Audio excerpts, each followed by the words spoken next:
Hoy está Secretaría de Hacienda con nosotros. Está el secretario Edgar Amador, secretario de Hacienda y Crédito Público. Está Carlos Lerma, subsecretario de Ingresos. Y está Antonio Martínez Danino, titular del SAT. Hoy vamos a hablar de los ingresos del 2025 y los ingresos del 2026.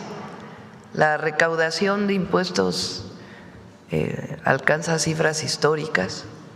Como lo dije el domingo en el evento del Zócalo, son 500,000 millones, poco más de 500,000 millones adicionales de ingresos este año, de los cuales cerca de 200,000 vienen de aduanas, sin realmente haber aumentado impuestos ni derechos. Es prácticamente la actualización lo que se hizo este año. Entonces nos va a presentar Edgar primero, el secretario,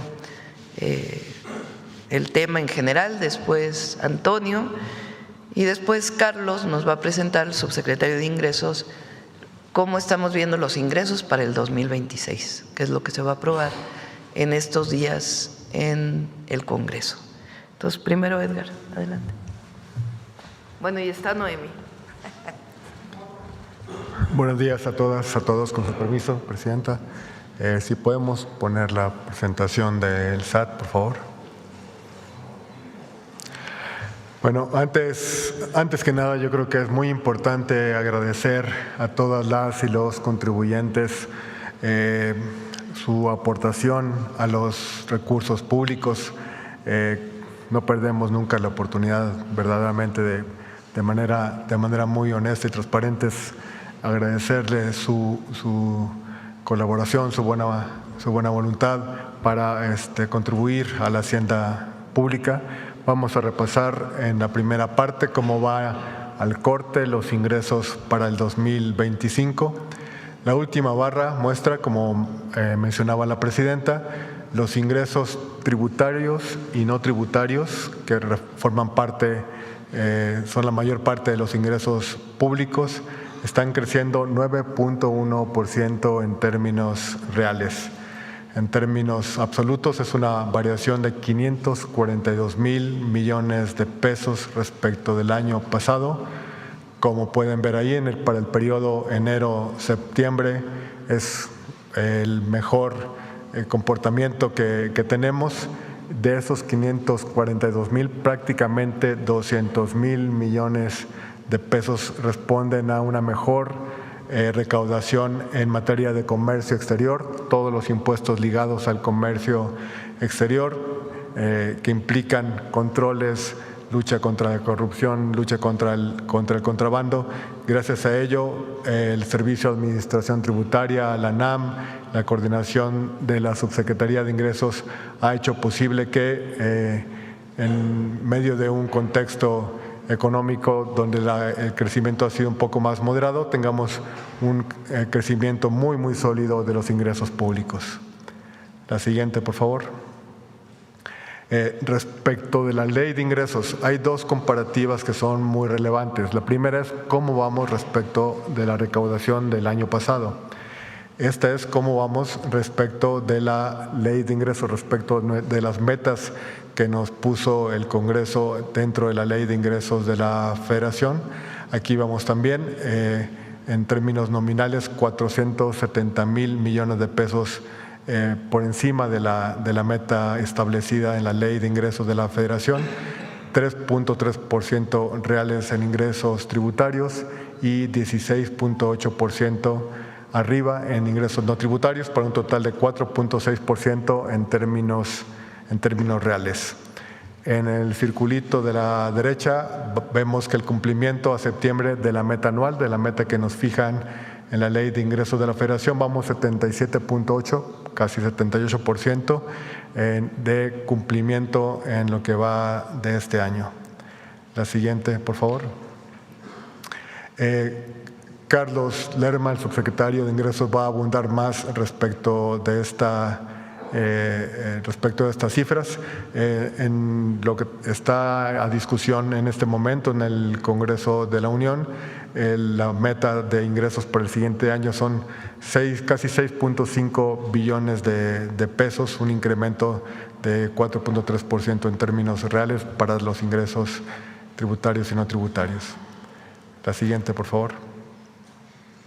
¿Qué es lo que vamos a hacer? Como mencionaba la presidenta, aquí esta mejora en los ingresos tiene básicamente que ver con mejores controles, con esfuerzos recaudatorios, no implica modificación en las tasas, en las tarifas, en las cuotas, en términos reales, sean las adecuaciones de acuerdo con el Índice Nacional de Precio del Consumidor que están establecidas en ley en todo caso. ¿Qué es lo que presentamos también a la Cámara de Diputados junto con el paquete económico? Presentamos también una serie de propuestas en el Código Fiscal de la Federación que nos ayude a luchar contra las factureras, contra la facturación de empresas falsas. Le cedería, si me permite, Presidenta, la palabra al jefe del SAT, Antonio Martínez Dañino. Antonio, por favor.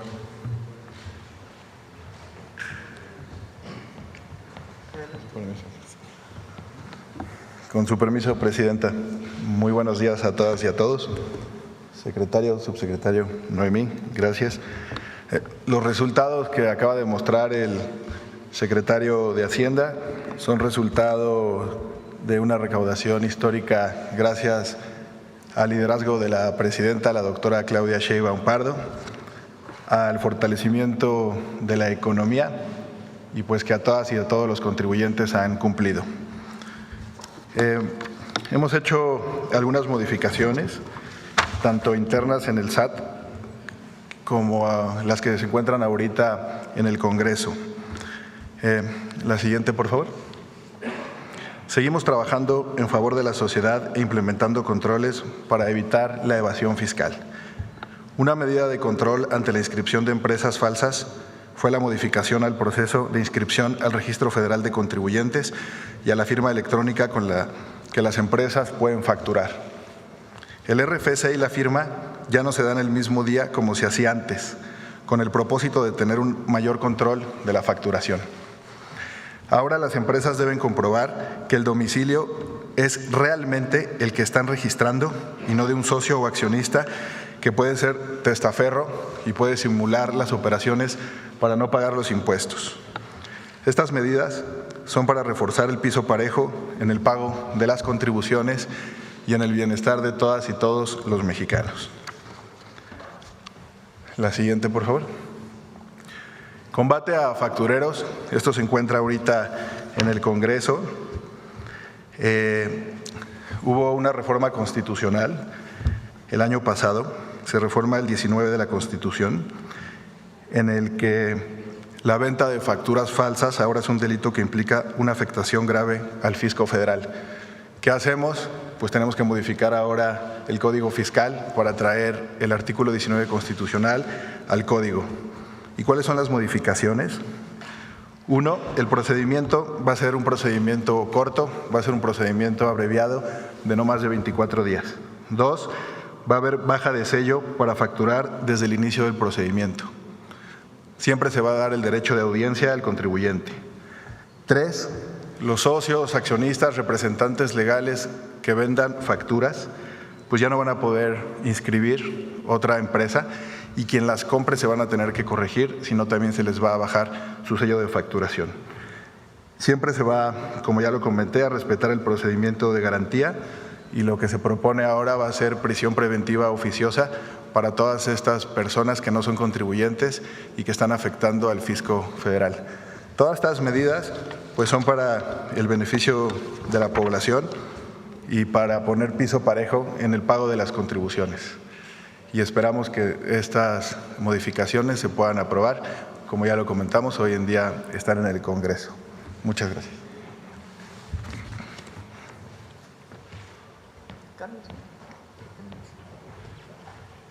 Ponemos la otra presentación, por favor.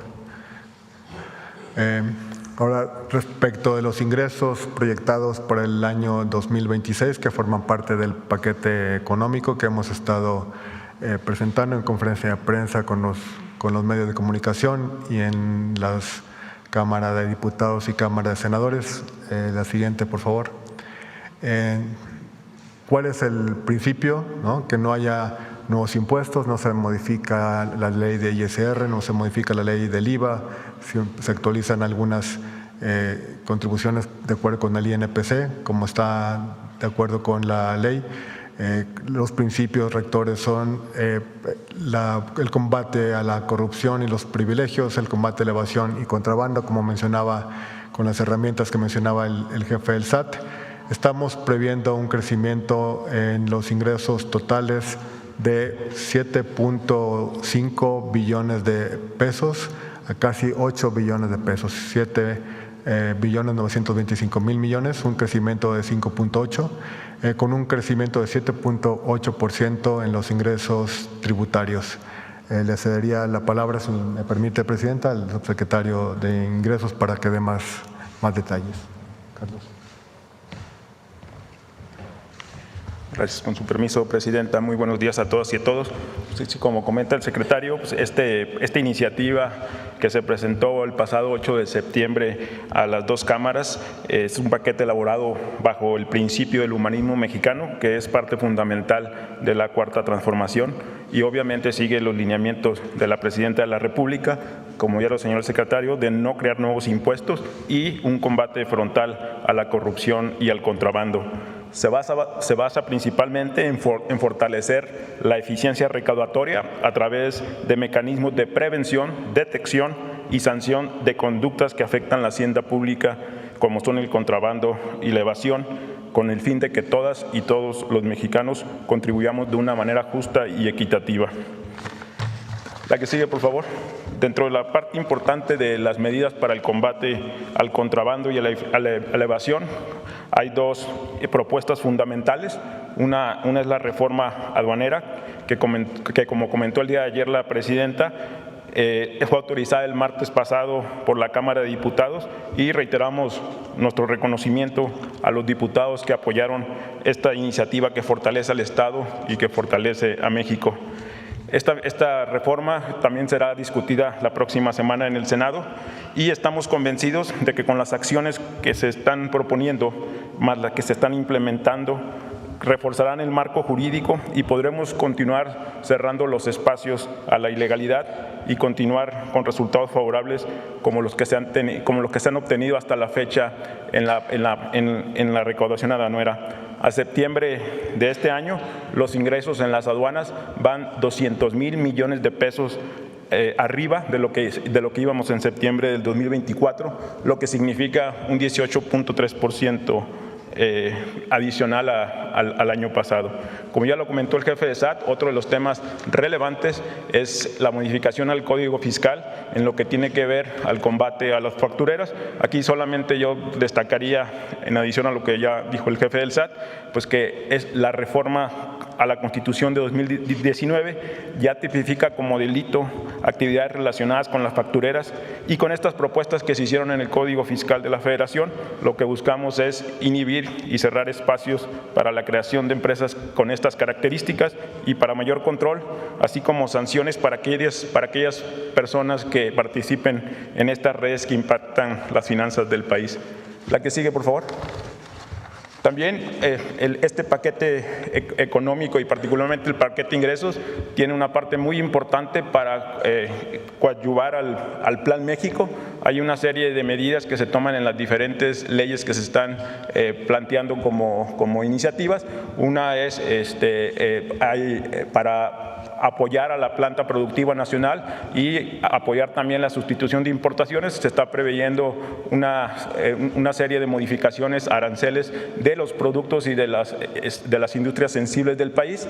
También algo muy importante que ha tenido mucho éxito durante este año es el programa de regularización que está vigente para pymes. Lo estamos proponiendo ampliar, y además en este año el tope de las empresas que podían acceder a estos beneficios era hasta 35 millones. Estamos contemplando ampliarlo a 300,000 a empresas que tengan ingresos hasta 300 millones, lo que implica que podrá haber más empresas que se beneficien de este esquema de regularización, que, dejarlo muy claro, no significa condonación de impuestos, solamente descuento en multas y recargos que se hayan generado por el principal. Otro tema bien importante que estamos también incluyendo es un esquema de repatriación de capitales, precisamente que apoyen a las inversiones que se están contemplando en el Plan México. Otro de los temas también relevantes, se están otorgando facilidades para la Copa Mundial de 2026, un evento que sin lugar a dudas traerá beneficios muy claros y contundentes para México. De acuerdo a los números de la Secretaría de Turismo, estamos esperando en este caso 5.5 millones de turistas adicionales al crecimiento que ya teníamos, lo que significa un impacto de entre 1.800 y 3.000 millones de dólares adicionales en divisas por turismo, y obviamente una generación de empleos. Asimismo, estamos acompañando el Plan México con una serie de incentivos que ya están vigentes desde este año, pero que obviamente continuarán en el 2026, que tienen que ver con promover las inversiones en maquinaria y equipo de las empresas que se relocalicen en México o las empresas nacionales que quieran expandir sus operaciones. Asimismo, fomentar los programas de capacitación, donde estaremos otorgando un incentivo de deducción adicional a la que permite actualmente la ley para estos rubros, y también impulsando la innovación a través de una deducción adicional también para la inversión en patentes. Y muy importante resaltar que estos beneficios también son extensivos a los polos de desarrollo del bienestar que se están incorporando durante este año. Hoy en día ya tenemos 14 polos autorizados en diferentes estados, y la intención, como lo ha dicho la presidenta, es que a fin de año cada uno de los estados tenga al menos un polo. La que sigue, por favor. También dentro de los esquemas del financiamiento del Plan México y todo lo que tiene que ver con el sector bancario, creo que algo muy relevante que contempla esta iniciativa es que ya estamos eliminando la deducibilidad de las aportaciones del FOBAPROA, y esto es muy relevante porque con esto evitaremos que los bancos sigan trasladando el rescate bancario a todas y todos los mexicanos. Además, también es un ejercicio de homologación porque otros países que tienen instituciones similares al IPAP hacen algo exactamente similar, como es en el caso de Estados Unidos. Otro de los temas, estamos también actualizando las cuotas de inspección y vigilancia del sector financiero, que no se habían actualizado desde el 2011, y esto es con el objeto de fortalecer al regulador y tener un sistema financiero en beneficio de los ahorradores mucho más sólidos. También estamos modificando unos reglamentos en la ley del IVA que nos permitan atraer más inversión extranjera en fondos. Particularmente estamos modificando los esquemas de retención en operación de préstamos de valores para darle mayor profundidad al mercado de deuda y que permita financiar proyectos productivos en el país, y además de fomentar la inversión de extranjera directa, actualizando algunos de los requisitos que tienen los fondos extranjeros para invertir en México. La que sigue, por favor. Y ya por último, comentarles que este paquete económico, como lo señalaba al principio, está fundado en los principios del humanismo mexicano y también en supuestos muy sólidos. Primero está el cierre y la continuidad del ejercicio 2026, está sustentado en una economía fuerte y estable. Estamos estimando en las variables macroeconómicas que también se pusieron a disposición del legislativo, un crecimiento entre 1.8 y 2.8. Estamos contemplando un peso competitivo y una inflación en el rango de la meta de Banjico. También estamos estimando un comercio exterior robusto que continúe con la dinámica, y además prevemos mucho menos incertidumbre que lo que ha pasado en este año derivado de los diferentes cambios en las políticas comerciales de otros países. Y por supuesto, también las premisas que estamos proyectando están basados en un consumo interno fuerte, básicamente por el incremento que se ha dado en el salario mínimo de más de 130%, y que la presidenta continuará con esta política. Estos ingresos que llegan a los mexicanos y a las mexicanas en términos reales permite un mayor consumo y permite un mayor dinamismo de la economía, así como mantener un empleo en mínimos históricos por debajo del 3%. Con esto, la meta estimada es llegar a 8.7 billones, cifra que será una cifra histórica y que representa solamente el incremento en términos reales de más de 500,000 millones de pesos, 1.5% del PIB, y por primera vez superaremos en términos de ingresos tributarios la relación de 15.1% de ingresos tributarios versus PIB. Algo muy importante es que este paquete económico está basado, como ya lo señalaba, en los principios del humanismo mexicano, garantiza un balance entre la responsabilidad fiscal y la suficiencia recaudatoria, proporcionando un marco de certidumbre para los contribuyentes y para el país, y muy importante, permite recaudar los recursos necesarios para financiar los programas del bienestar, la inversión en infraestructuras, trenes, carreteras y todos los proyectos a los que se ha comprometido la presidenta. Asimismo, seguir otorgando todos los servicios públicos significa más escuelas, más maestros, más hospitales, más doctores, más enfermeras, más seguridad, etcétera, etcétera. Todo esto cerrando las brechas que se crearon en los gobiernos neoliberales, con un enfoque que se basa en el principio de la cuarta transformación: por el bien de todos, primero los pobres. ¿Es cuánto, presidenta? Bueno, pues esta es la información. A ver, pon la primera. Este es enero-septiembre de todos los años, ¿verdad? En enero-septiembre del 2019, la recaudación llegaba a los 3 billones. 1 billón en México, como lo contamos, es 1.000.000 de millones, o sea, 12 ceros. Son casi 3 billones. A septiembre de 2025, la recaudación es de 4.6 billones. Obviamente aquí pues hay una parte de inflación, pero de todas maneras, ¿este es nominal o real? Nominal. De todas maneras, fíjense, del 2024 al 2025 es 9.1%, es decir, en términos reales, incluso descontando inflación. Así que un aplauso para el equipo de la Secretaría de Hacienda y un aplauso más grande para todas las mexicanas y mexicanos. Esto muestra pues no solamente una confianza en que los recursos se utilizan de manera transparente y honesta, sino el cumplimiento del pago de impuestos y derechos del 99.9% de las y los mexicanos, o el 99.99999%. Por cierto, la mayoría de los empresarios, yo diría casi todos, con muy pocas excepciones, pagan sus impuestos.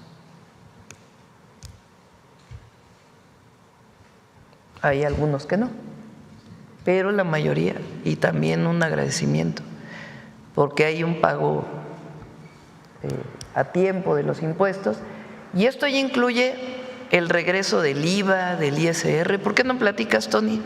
¿Cuánto IVA se regresó este año? ¿Y cuánto ISR? ¿Cuántos? Gracias. De enero a septiembre se han devuelto de IVA, de impuesto al valor agregado para pequeñas, medianas, grandes empresas, aproximadamente 630,000 millones de pesos. Es un monto superior 2% al año pasado. y de la declaración de las personas físicas se devolvió de impuestos sobre la renta 40,000 millones de pesos.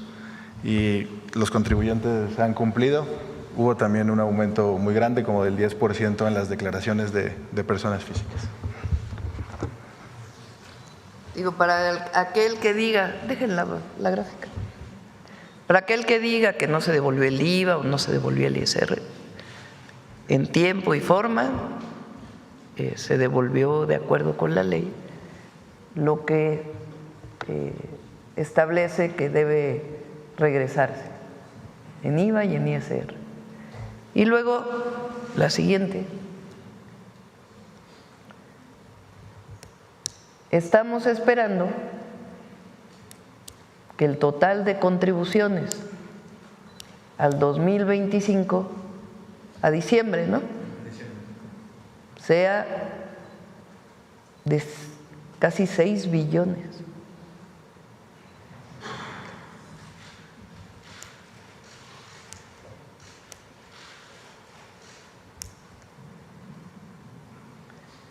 Representaría incluso casi 5% más de lo que presentamos en la Ley de Ingresos.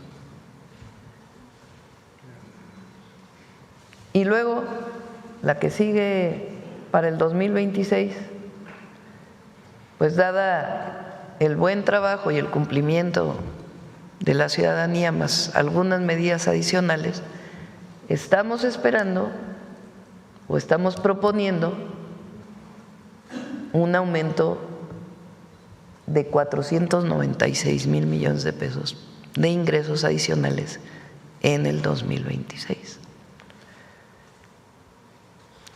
¿A dónde va este recurso? Programas de bienestar, obras de infraestructura, educación, salud, vivienda, esencialmente, porque los gastos del gobierno se han reducido, los gastos operativos sin afectar, obviamente, la operación de la gente. Bueno, ahora sí vamos a las preguntas. Vamos a ver quién no ha preguntado recientemente.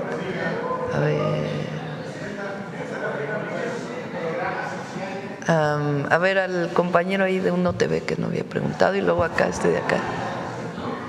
Ustedes preguntaron ayer, antier, antes de ayer. Bueno, por acá. Adelante. Buenos días, Presidenta. Julio Sánchez de Uno TV. Muchas gracias por esta palabra. Aprovechando que está el jefe del SAT, quisiera preguntarle si pudiera aclararnos pues esto que se generó por la polémica de la estimación por el daño al denominado huachicol fiscal.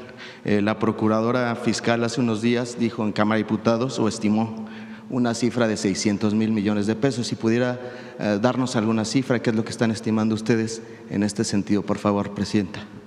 Tenemos un grupo de trabajo donde está Secretaría de Energía, Secretaría de Hacienda, Pemex, aduanas, ASEA, Profeco, Seguridad. La Fiscalía también participa a veces, para poder consolidar, y la Agencia de Transformación Digital, para poder tener una sola base de datos que nos permita saber día con día cuántos combustibles se importan y que sea compatible.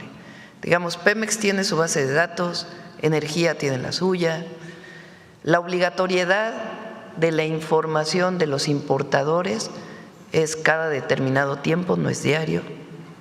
El SAT tiene la suya de acuerdo a lo que se recauda por el IEPS de combustibles. Entonces tenemos un grupo de trabajo en donde estamos juntando todas las bases de datos de tal manera que haya una sola fuente de información en el gobierno federal de la cantidad de combustible que se importa, vinculado con la cantidad de combustible que se vende y la que se produce. ¿Quién produce en México combustibles? Solo Pemex, por ley.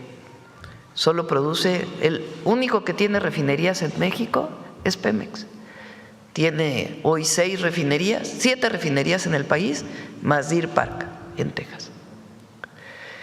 Entonces, el único que produce gasolinas, diésel, algo de combustóleo, coque, turbocina para los aviones, es Pemex.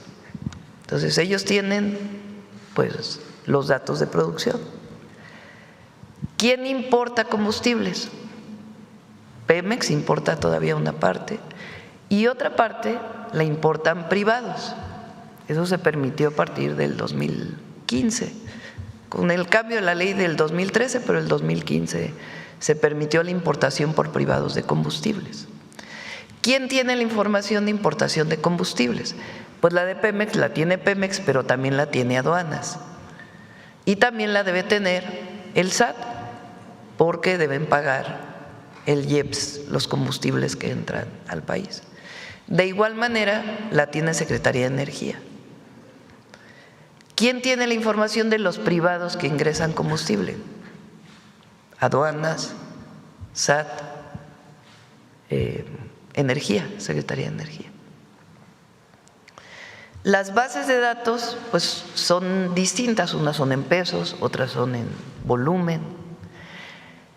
Lo que no había es esta trazabilidad de la que yo les he hablado. ¿Qué quiere decir trazabilidad?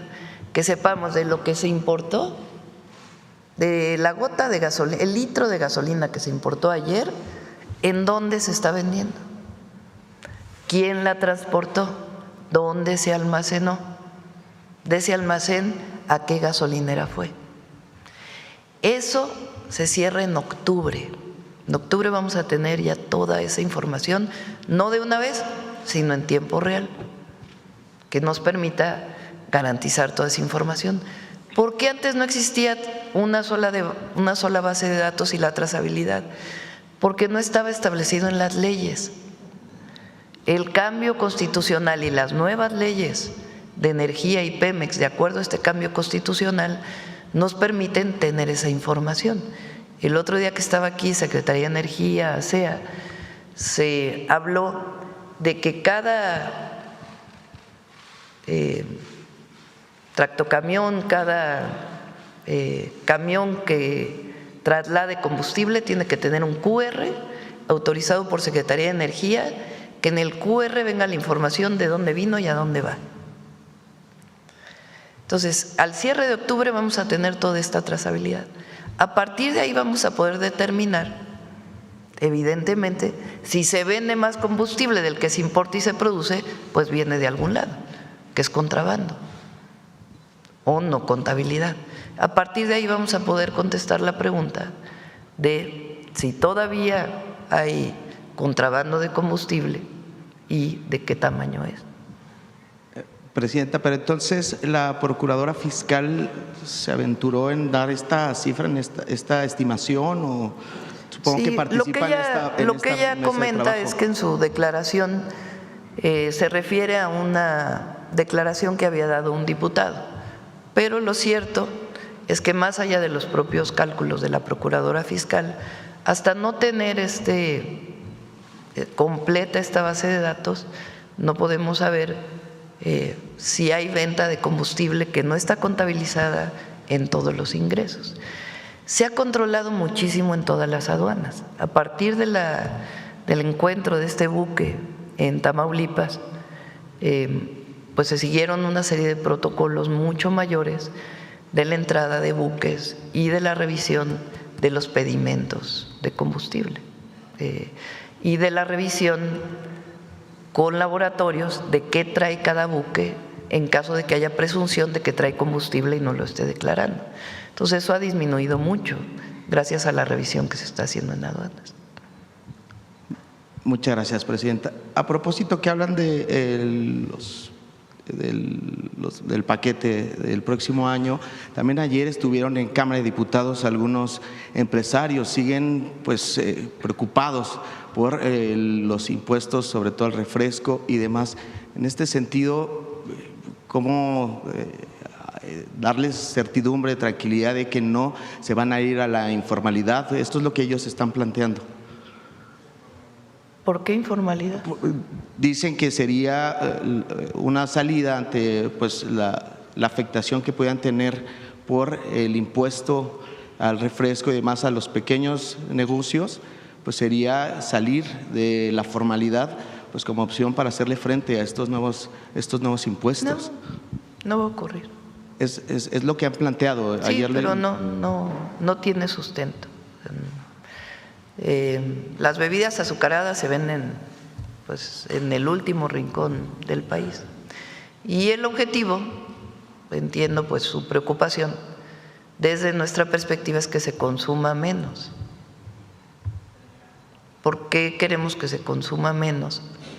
Pues porque el exceso de consumo de bebidas azucaradas está demostrado científicamente que provoca daños a la salud.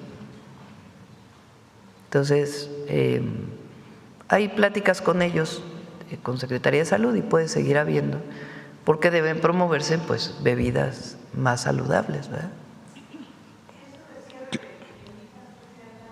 No va a ocurrir, no va a ocurrir. ¿Se mantiene este impuesto a bebidas azucaradas y también como estos sueros orales, Presidenta? ¿Se mantiene? Sí. Ok. Aprovechar, preguntarle, Presidenta, ¿qué opina sobre esta iniciativa o esta propuesta? Y de las encuestas, aquí lo mostramos hace un tiempo, ¿no? A ver si la tienes por ahí, la de, creo que era una encuesta de Éncolo, no me acuerdo quién era. Mira, ¿qué tan dañino cree usted que es el consumo de refrescos para su salud? Es abierta.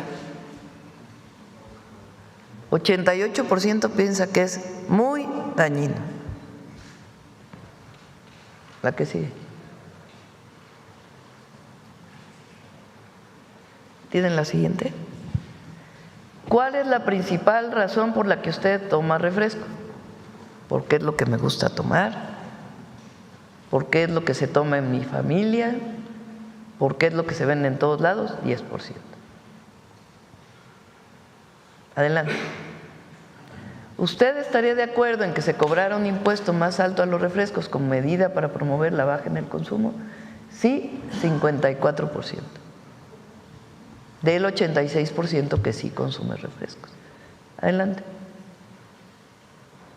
En caso de que se aumentara el impuesto a los refrescos y subiera su costo, ¿usted qué haría? ¿Dejaría de comprar refrescos y tomaría algo más? Reduciría un poco el consumo de refrescos para no afectar mi economía. Seguiría comprando los mismos refrescos, gastando más.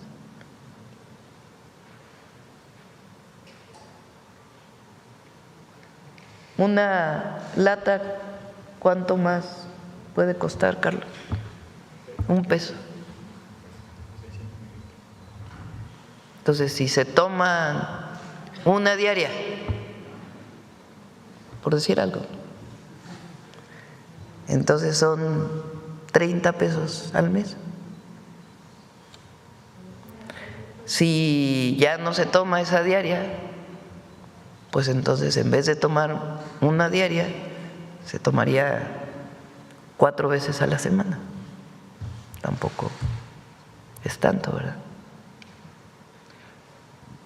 Y lo que si se llega a recaudar, se va directo a la atención a diabetes e hipertensión.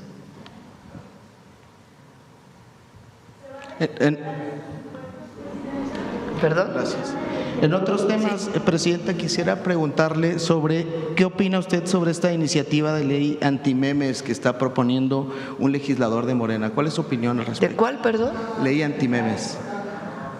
¿Anti qué? Anti-stickers, perdón. Anti-stickers, memes y demás. ¿Es una iniciativa de un legislador de Morena?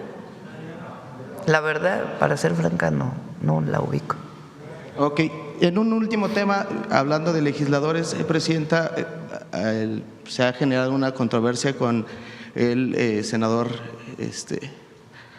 Fernández Noroña por el tema de su avión y demás. Es que él habló de usted, él dice, Sí, él pero dice ya, no voy a entrar en debate con él. Él dice que pues usted pues, incluso… Ya que lo ha cada dicho. quien es libre de opinar y que a cada quien nos evalúe la gente. No voy a entrar en debate. Gracias, presidenta. Sí, Buenos días gracias. a todos. A ver. ¿Quién más está por ahí? El compañero de allá atrás, sí. Para que no digan que solo los de adelante. Gracias, presidenta. Carlos Padilla, de la revista Zócalo. Presidenta, nos enteramos de su reunión de ayer con empresarios de 11 países. Si nos puede detallar los alcances de esta reunión, cuáles fueron los objetivos, qué se logró, porque a veces la información es muy parca, ¿verdad? Si nos puede ampliar esta información, por favor. No tenía un objetivo de llegar a una conclusión. Ellos nos pidieron venir a México. Está pues el administrador, digamos el CEO, como se dice en inglés, de uno de los fondos más importantes, el presidente o responsable ahora del Foro Económico Mundial y varios empresarios que se reúnen muchas veces en Davos y solicitaron reuniones en México y que fueran secretarios a platicar cuál es el Plan México. Y me preguntaron si podía darles una plática sobre el Plan México y así fue. Hicimos una presentación de las principales fortalezas de la economía de México, lo que es el Plan México, por qué estamos planteando los objetivos, cómo vemos el país hacia adelante, nuestra perspectiva de la relación con Estados Unidos y con Canadá y con todos los países del mundo. Y después algunos secretarios también hicieron algunas presentaciones, pero no tenían el objetivo de llegar a un acuerdo, sino sencillamente a solicitud de ellos que querían venir a México a conocer nuestros planteamientos y cómo estamos viendo las cosas y qué oportunidades de inversión hay en nuestro país, pues se dio esta reunión. ¿A qué atribuye usted el interés de estos empresarios por México? Pues México está de moda, aquí y en el mundo entero. Bien, hace algunas semanas nos informó usted de su interés, del interés de su gobierno por realizar alguna reforma, incluso constitucional, para terminar o acotar las elevadísimas pensiones que reciben algunas personas pensionadas de la Comisión Federal de Electricidad y de Pemex. ¿Cómo va eso? Ya la vamos a presentar pronto. Se está revisando todas las cuestiones legales relacionadas con lo laboral, pero ya está prácticamente la propuesta, la están revisando todos los secretarios que tienen que ver con este tema y sí la vamos a presentar. Esta situación en donde hay personas que están recibiendo del erario público una pensión de 1 millón de pesos mensuales o 400,000 pesos mensuales, pues no puede ser. Son de Luz y Fuerza del Centro, o lo que fue Luz y Fuerza del Centro, Pemex y algunas otras instancias de gobierno descentralizados, Banca de Desarrollo, en fin. O sea, no pueden recibir tanto de pensiones, es un absurdo. Entonces, por ley no se puede, precisamente por lo que platicábamos hace un tiempo, de que no puede haber, no se puede hacer una ley que afecte a tiempo atrás. Tiene que haber una reforma constitucional que lo establezca. Y por eso estamos planteando la reforma.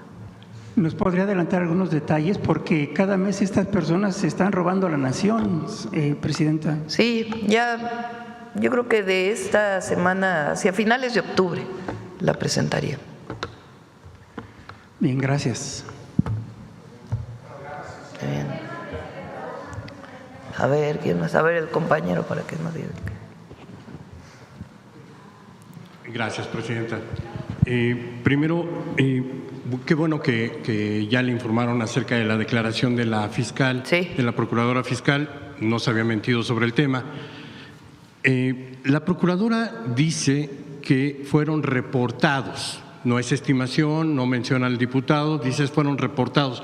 Supongo que es la Secretaría de Hacienda quien los reporta, o las aduanas. A ver, ella lo que me comentó ayer que hablé con ella, que vi el video que se subió, me dijo que se refería a lo que había declarado el diputado.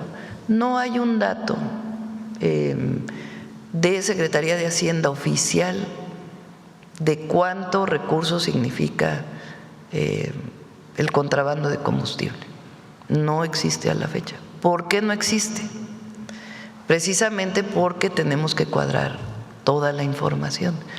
Entonces, hasta que no esté cuadrada toda la información, pues no podríamos decir en estas fechas se estima que hubo tanto y a la fecha cuánto se estima que hay. Ella habló acerca de 16,000 millones querellados, es decir, que ya estaban denunciados y se estaba buscando. Eso sí. ¿Nos podría ampliar esa información? Sí, ¿lo tienen ustedes de lo que está en denuncia penal sobre contrabando de combustible?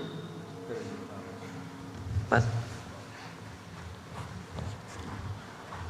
Sí, efectivamente son querellas, son expedientes para casos muy específicos que son integrados por las distintas áreas del gobierno, integrados por la Procuraduría Fiscal y querellados en Fiscalía y en tribunales. Ese es el monto total de los expedientes. Perdón, señor secretario, ¿esos 16,000 millones corresponden únicamente al buque localizado en Altamira? No. ¿A cuántos y desde cuándo se presentaron esas querellas? Es decir, ¿cuándo ocurrió el contrabando de combustible? Es el saldo histórico de los varios casos querellados y que obran dentro de los registros. Sí, solamente que me dijera desde qué año se iniciaron estas averiguaciones o cuándo inició. Le preparamos la tarjeta y te la enviamos. Presidenta, está en la Cámara de Diputados la discusión en torno a la ley de amparo. Esta ley de amparo que, bueno, fue controvertida o muy discutida por un artículo transitorio que introdujeron de último minuto los senadores. No estaba en su propuesta original, pero parece ser que es el actuar del senador Adán Augusto, que actúa en contra de los presidentes, lo hizo en contra del presidente López Obrador con la reforma a la ley electoral, cuando metió la cláusula de vida eterna, lo hizo cuando la reforma para que la Suprema Corte de Justicia ampliara el periodo legislativo del presidente en ese momento, lo hizo en la ley de justicia, la reforma judicial, cuando le propuso que fuera Morena quien determinara quiénes podían o no participar y que usted se opuso porque no era pues esa la intención o el espíritu de la ley. Parece ser que el senador Adán Augusto está actuando de manera independiente, pero pues a veces en contra de la cuarta transformación, el presidente López Obrador y usted. ¿Qué opinión le merece esto? Fíjate qué curioso. Yo soy muy respetuosa del Congreso. Hay la idea de que la presidenta decide todo, que soy autoritaria y que lo que pienso yo, lo que decido yo es lo que ocurre en todos lados. Y en este caso es una muestra, no de que el senador Adán Augusto esté en contra de la presidenta, ni mucho menos, sino de una decisión que toman en el Senado que desde su perspectiva fortalecía la ley. Cuando se publica decimos, bueno, no quedó muy bien la redacción, hay que fortalecer o quitarlo o una nueva redacción que garantice pues que no hay retroactividad ahí donde no puede haber retroactividad y que la ley no pueda tener problemas a la hora de aplicarse y que sea sujeta a subjetividades de los jueces, tiene que quedar muy claro en la ley. Entonces así fue. El Senado en las comisiones toma una decisión de que se incluya un transitorio. A la hora de que se aprueba, cuando yo veo el transitorio digo, bueno, no está claro. ¿Qué demuestra eso? ¿Que están en contra de la presidenta? No, que tienen autonomía. Ahora, yo públicamente lo digo porque no es que les hable, ¡ay, por qué hicieron esto! Públicamente digo, oigan, se me hace que ese transitorio no es claro. Les hacemos una propuesta desde aquí, públicamente, para que quede más claro, para que lo retome en la Cámara de Diputados, si así lo considera. Y vamos a ver, pues, cómo lo considera la Cámara de Diputados. Pero son decisiones que se toman en el Senado. Están en comunicación, sí, con el Gobierno de México, pero tienen autonomía los senadores para proponer, pues, fortalecer o no una ley, y a veces están totalmente de acuerdo, y ellos consideraron que ese transitorio era muy relevante. Y de acuerdo con lo que me han comentado los abogados, es relevante en el sentido de que, de acuerdo con decisiones que ha tomado la Corte, hay partes de la ley que siguen los nuevos procedimientos, o hay partes de los juicios que van a seguir los nuevos procedimientos y otros que tienen que quedarse con los procedimientos anteriores. Y eso debe quedar claro en la ley. La pregunta, Presidenta, no es si usted los gobierna o los manda. Entiendo la división de poderes en el Estado mexicano, pero entiendo también que la Presidencia de la República, al menos en esta última fase de la historia moderna, es la conducción del país, la conducción hacia un proyecto que ustedes impulsan. Ese proyecto ha sido criticado severamente por medidas que se consideran autoritarias. Esas medidas autoritarias ni siquiera vienen dictadas en esta iniciativa. A ver, ¿cuáles medidas autoritarias? Por ejemplo, esta medida de hacer retroactiva la ley para tratar de sancionar a ciertos empresarios.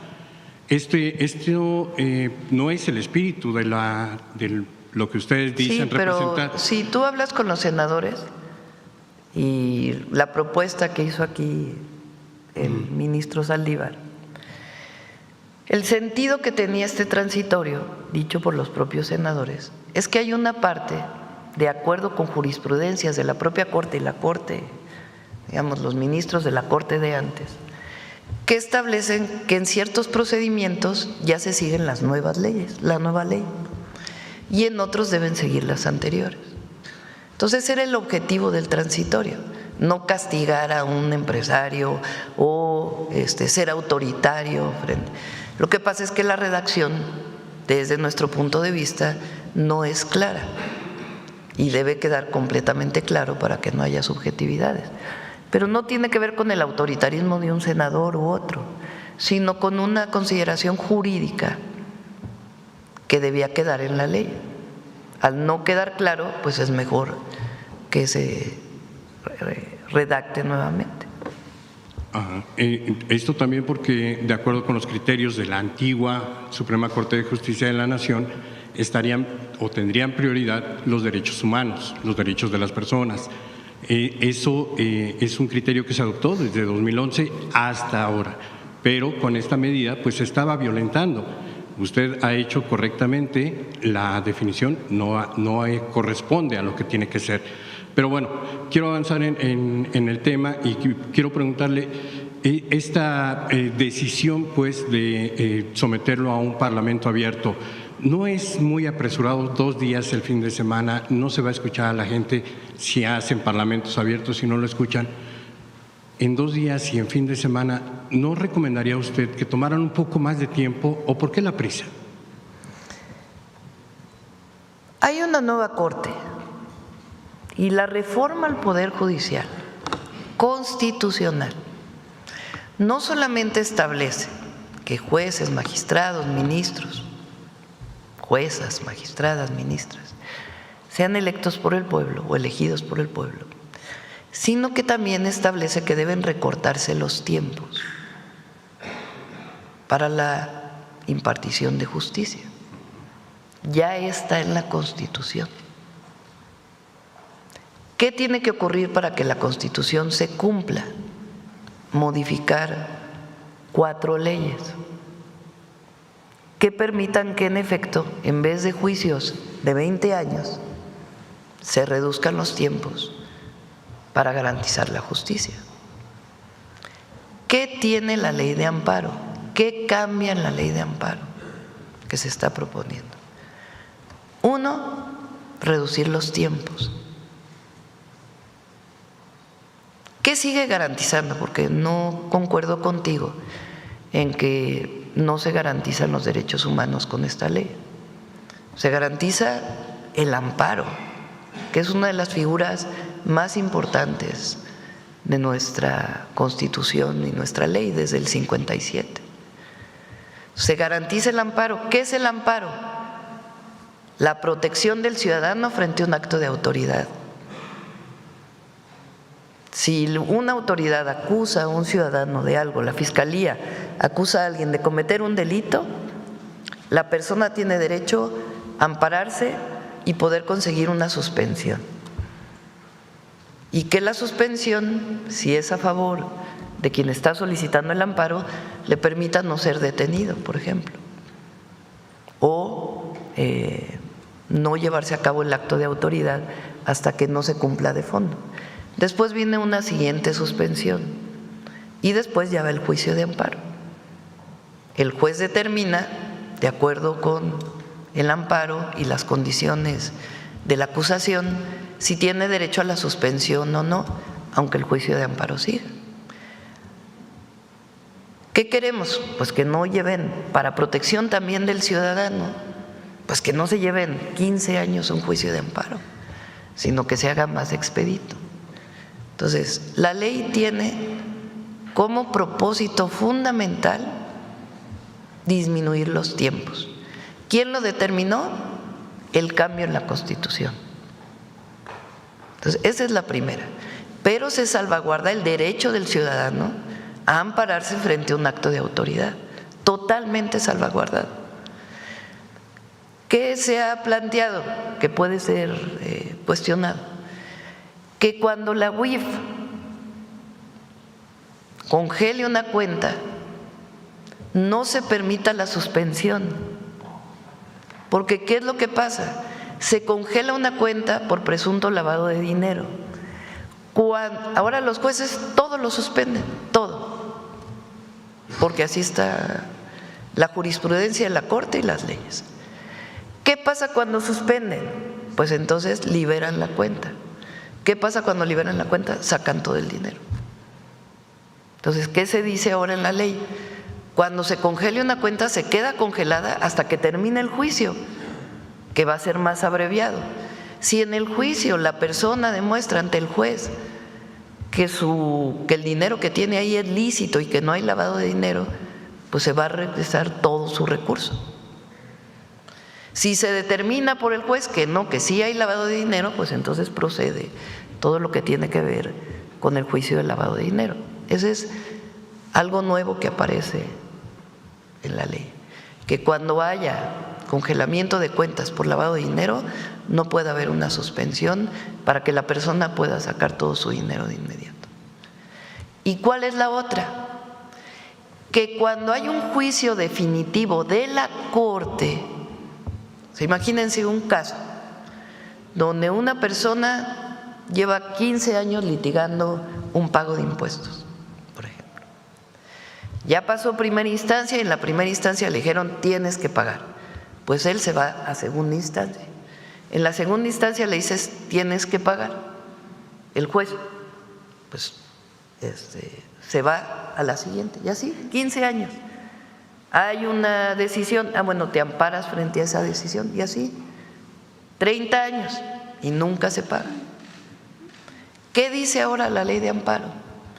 Cuando la Corte decida, es decir, la última instancia, no te pueden dar la suspensión provisional frente al acto de ya aplicar la sanción de la Corte, la última instancia. ¿Hasta qué momento puede proceder? Hasta el último momento, cuando se pueden cobrar a partir de las garantías lo que le debes al fisco, y ahí de todas maneras tienes que depositar lo que le debes al fisco en una cuenta. Eso es todo lo que dice la ley de amparo. Realmente, digamos, de fondo. Pero el amparo queda resguardado totalmente. Ese es esencialmente. Entonces, los tiempos, los que dice la Constitución. Y eso pues hizo cambiar muchísimas leyes para que sea más rápida la impartición de justicia. Entonces, quien diga que el gobierno le está quitando el derecho al ciudadano de ampararse es falso. Quien diga que le está quitando el derecho de la suspensión provisional es falso, absolutamente falso. Son esas tres medidas principales que están en la ley de amparo.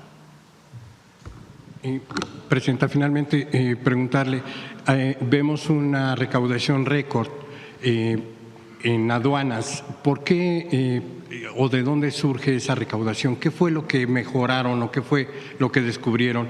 Y sobre todo, bueno, pues ahora si logran esta recaudación a través del combustible que se trafica ilegalmente por aduanas, pues ¿cuánto es lo que calculan van a alcanzar en este año o el próximo? Bueno, se establecieron más controles en las aduanas, tanto de Hacienda como de la propia Agencia de Transformación Digital, que hoy permite que toda la tecnología que está en aduanas opere mejor. Casos, por ejemplo, como los famosos semáforos que conocemos, de que si pasas aduana y está en verde pasas y está en rojo, se aumentó el porcentaje de revisiones. Antes creo que era 8% y ahora es 15% o algo así. Eso pues ayuda en el caso de que haya una ilegalidad, pues se pueda atender.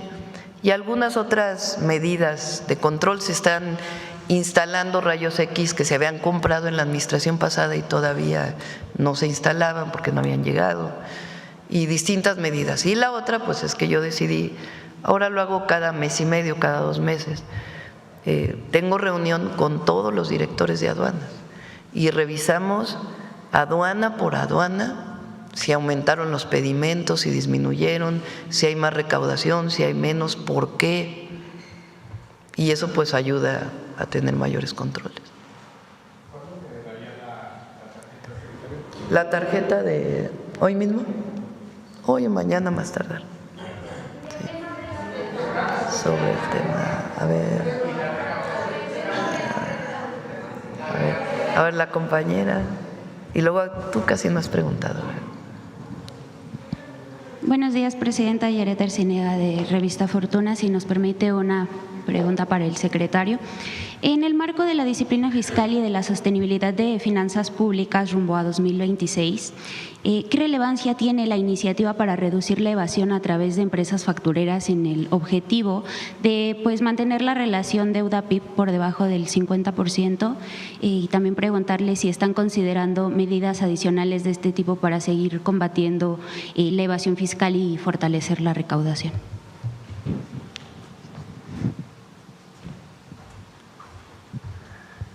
Empezaría por mencionar que la senda del cociente deuda-PIB es completamente sustentable, ha sido reconocido recientemente por calificadoras, por analistas.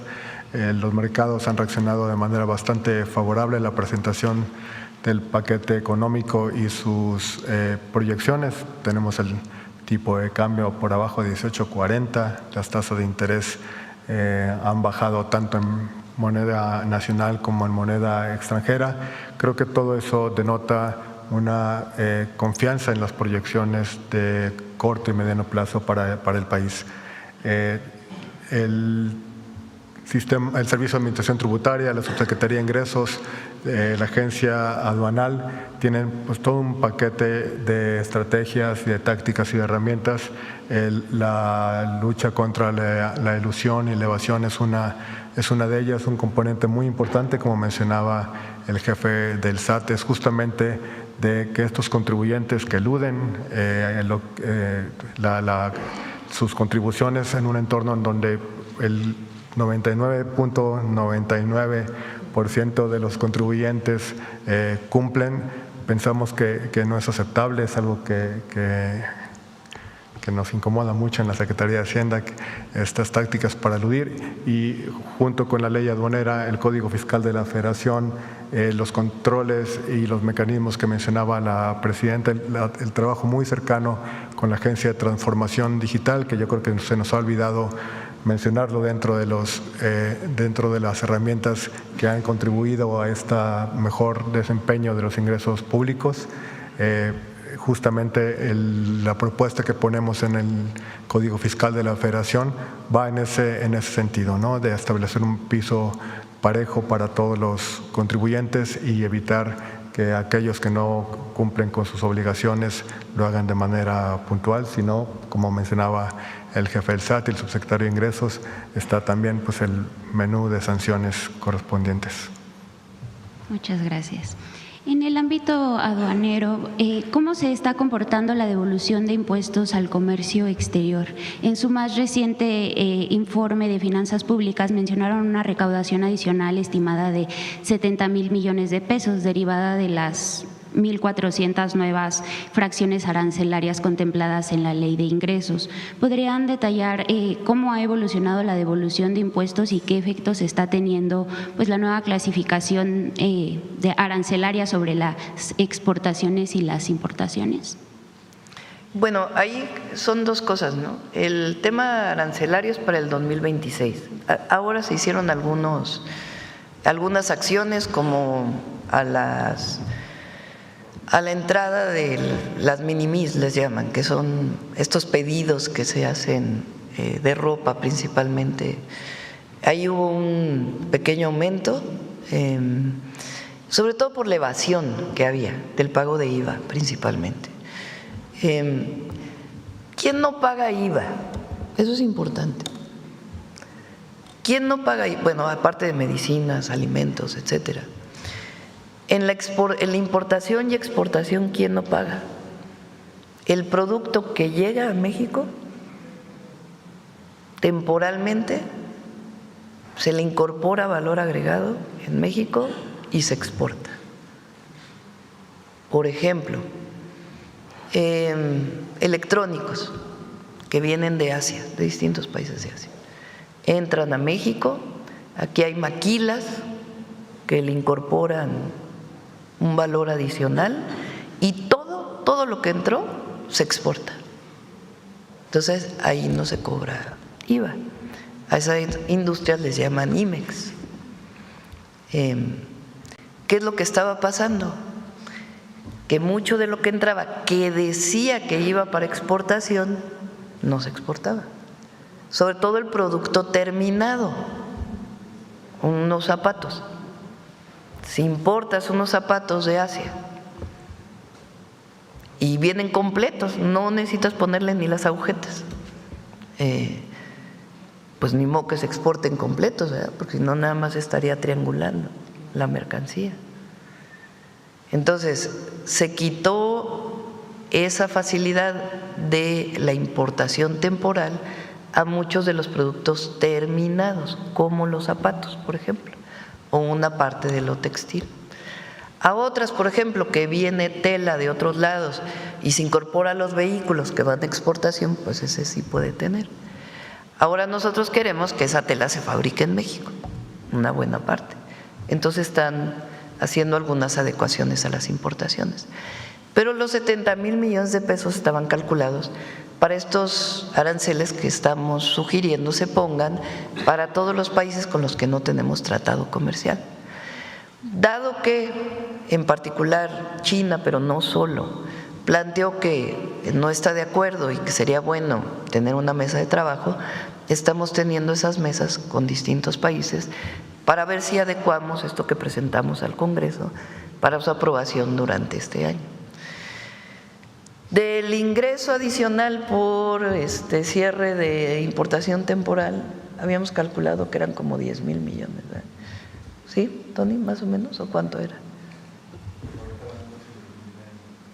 En aduanas, pero del cierre de los permisos temporales y del IVA adicional que se puso a las minimis, eran como 10,000, 20,000 millones, 20,000 millones. De los 500,000 millones, 20,000 millones vienen por ahí. Muchas gracias, Presidenta. Presidenta, en Estados Unidos se enfrentan ya varios días de suspensión de actividades no esenciales por falta de acuerdo sobre su presupuesto. Un escenario similar ocurrió en 2019 bajo la administración también del presidente Donald Trump. A diferencia de eso, México presenta un presupuesto con déficit bajo control y un gasto social cercano al 3% del PIB, que busca garantizar pues, la prestación oportuna de servicios públicos. ¿Qué mensaje envía esto a los mercados y a los socios comerciales, especialmente frente a las críticas de que la inversión pública es insuficiente para detonar crecimiento y que la inversión privada se mantiene por debajo del 20% del PIB? Bueno, México, ¿por qué no platicas? Estimamos el cierre de la deuda respecto al PIB, etcétera, el déficit. Como se presentó en el paquete económico, se presenta el paquete económico al Congreso para el siguiente año, pero también se presenta una actualización de las proyecciones de cierre del 2025. Como mencionamos aquí en algunas ocasiones anteriores en la conferencia, debido al esfuerzo que estamos haciendo para apoyar a Petróleos Mexicanos, que creo que ha rendido frutos adecuados, hemos tenido Fitch, eso nos faltó también, digamos, comunicarlo. Fitch ya tiene a Petróleos Mexicanos un escalón abajo de grado de inversión. Eso es gracias a la estrategia de la presidenta de apoyar las finanzas de la empresa. Ese esfuerzo, junto con la modulación, digamos, de la trayectoria de gasto ante los eventos de la economía en Estados Unidos, hizo que lleváramos la proyección original de 4% a 4.3% del Producto Interno Bruto. Eso nos va a dar una relación deuda-PIB de 52.3 al cierre del trimestre, lo cual se compara muy favorablemente. A ver, los datos del FMI, en promedio, la relación deuda-PIB está arriba de 80% del Producto Interno Bruto.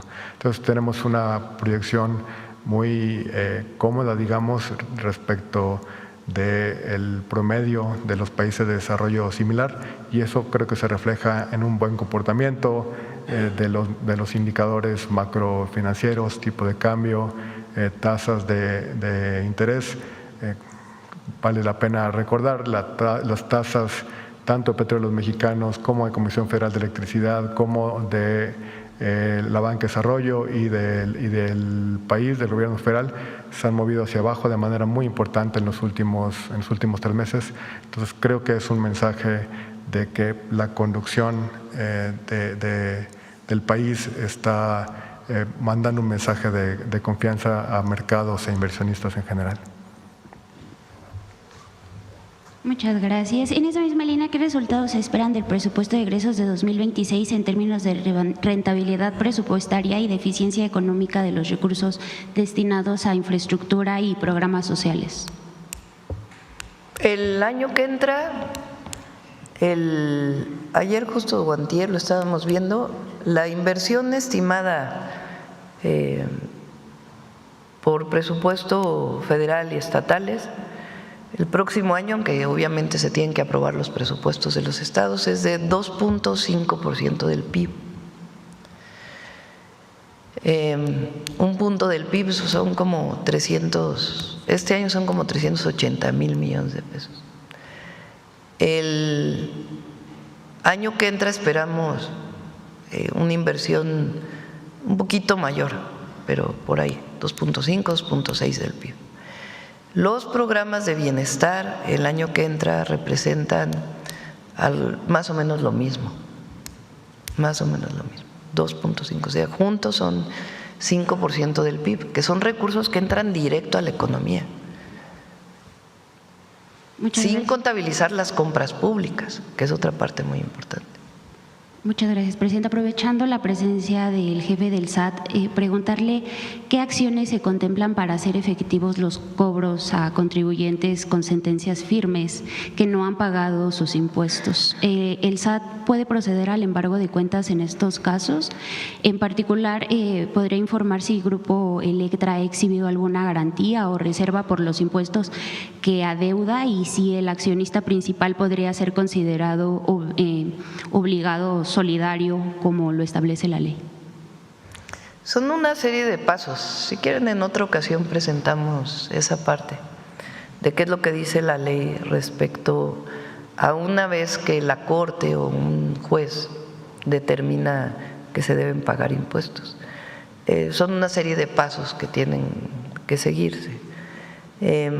Por cierto que ayer la Corte de Estados Unidos determinó un pago de impuestos de Estados Unidos, no la de México, un pago que tiene que hacer un empresario mexicano. Entonces, en otra ocasión, si quieren, ya que avance un poco más, presentamos qué tiene que hacer o sea, qué está en la ley para que una persona, una vez que haya una sentencia firme, garantice que debe pagar el impuesto que estableció el juez. Ya por último, Presidenta, ayer se dio a conocer la lista de candidaturas a presidir la Comisión de Derechos Humanos de la Ciudad de México. Sin embargo, algunos participantes han cuestionado la transparencia del proceso, ya que de 28 aspirantes solo avanzaron 8. Entre ellos personas cuya trayectoria no cumplía plenamente con los requisitos en materia de defensa de derechos humanos, incluyendo a Dolores González, hermana de la gobernadora de Morelos. ¿Tiene información sobre este proceso y qué acciones podrían tomarse para garantizar la transparencia e imparcialidad en la designación de quien dirigiría pues, una institución tan importante? Pues es el Congreso de la ciudad, ¿no?, quien tiene que explicar. Se lo dejamos al Congreso de la ciudad. Muchas gracias, Presidenta. Bueno, vamos. La compañera atrás. Claudia Reina, de aguaquemada.mx, del portal de Monterrey y el noreste, www.lostubos.com, y de la revista cultural postdata.com. Sobre el tema, Presidenta, ¿cuáles son sus políticas públicas para abatir la economía informal? ¿Cuál es la tendencia? ¿Sube o baja la población ocupada en esta economía? ¿Existe una subdeclaración de ingresos por parte de profesionistas y pequeños negocios? ¿Las grandes corporaciones siguen usando paraísos fiscales? Vamos a presentar una propuesta de mayor digitalización de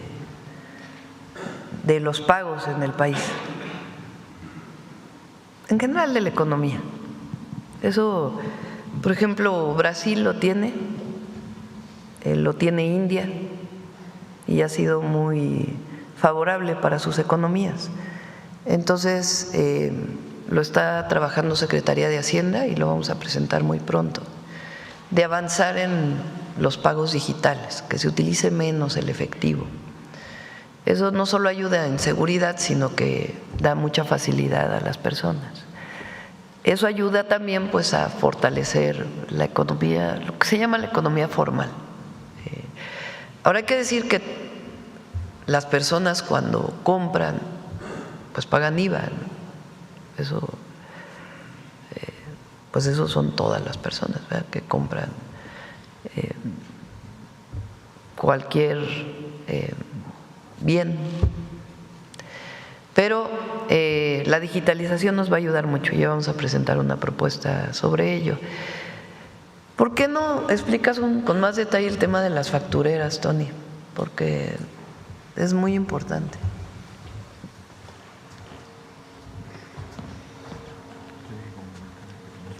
¿Cómo? Sí. Del tema que comenta de pequeñas y medianas empresas, existe el RECICO, que es el régimen simplificado de confianza. Hemos tenido una muy buena aceptación en ese régimen fiscal, porque la tasa es directa al ingreso, son ingresos hasta 3.5 millones de pesos y la tasa hasta el 2%. Entonces, ahorita ya hay más de 2 millones de contribuyentes que están en ese régimen, que es el régimen simplificado de confianza, y modificamos para que no presenten la declaración anual, únicamente tienen que presentar las declaraciones mensuales. Del tema de las factureras,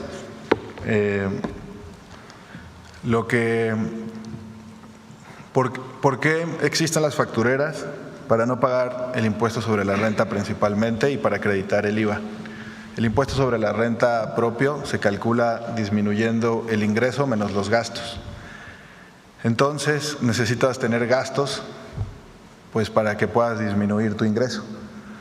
Entonces las empresas venden servicios inexistentes y esos servicios inexistentes lo que hacen, las que las adquieren, es yo tengo 10 pesos de ingreso, pero pues voy a tener 10 pesos de gasto, entonces no voy a pagar impuesto.